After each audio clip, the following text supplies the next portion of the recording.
Hi class. In this video we're going to talk about how to compose a rhetorical precis. And I'm going to use masculinities go to college for my sample.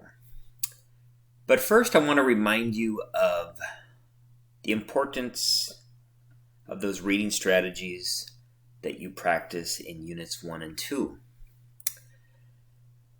So when you read something, you should always talk to the text, and what I do is chunk. So once you have your chunks, right, your little sections that you've broken down the reading into smaller chunks, and within each chunk you've summed up the main point. From there, you can create your summary. So you're shrinking the text too, right? So by the time you have your summary, you will have everything you need to create your rhetorical precis. So let's take a look at that. So here's the template from the assignment that I posted. And again, your rhetorical precis is only going to have 4 sentences. And its purpose is basically to explain what's going on, to explain the writer's main idea, and to also talk about some of the choices that the writer makes, the tone, the audience, and things like that. Okay, so let's break it down and go over the 4 sentences. So in the first sentence, you should have the name of the author and a phrase that describes the credentials.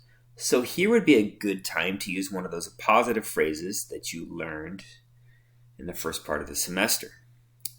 You should also mention the type of reading, right? Is it an essay? Is it a lecture? Is it a research paper? And of course the title of the work. And if you have it, you should also list the date, and you can put the date within parentheses. Then you're going to want to use a correct verb. So you can also think about the reporting verbs that we talked about with the quote sandwiches. But you want to make sure that the verb is accurate. So, for example, you don't want to say that the authors are making an argument when they are merely trying to inform their readers. And then you'll need your that clause, and that's where you state the main point or the thesis statement. Okay, so let's take a look. So here is sample sentence 1. Right? Frank Harris III and Sean Harper, notice the appositive phrase here, 2 college faculty members and ambassadors of equity at their respective institutions, explain in their research article, Masculinities Go to College, and here's the date, about how the male gender role conflict is prohibiting many young males from reaching their academic potential. So there's sentence 1. All right. So notice we have all of those components there wrapped up into one sentence.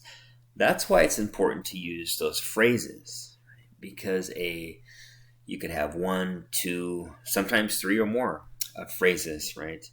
You can attach those phrases to one complete sentence.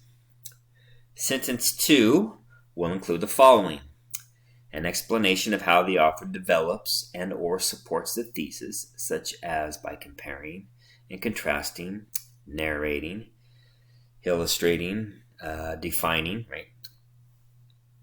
Things like that. And you'll want to present that in the same chronological order that the items of support are presented by the author in the text. So in other words, you don't want to mention a main point that the writer makes on page 6, and then right after that mention something that the writer or writers made on page 2. So you want to follow a chronological sequence. Here's an example. So the authors, and it's okay to use the authors because we've already mentioned them here. The authors use several examples to explain how gender norms are reinforced are reinforced in the K through 12 environment and how they eventually prohibit males from succeeding in college. And that's basically how it works. First, they point out the problem, and then they provide a bunch of examples, 4 or 5, if memory serves correct. And then towards the end of that, article, they talk about how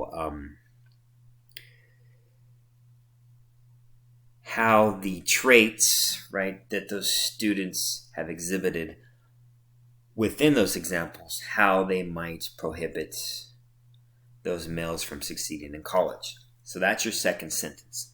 Sentence 3, now you're going to mention the author's purpose. So it should align with your reporting verb up here as well, right?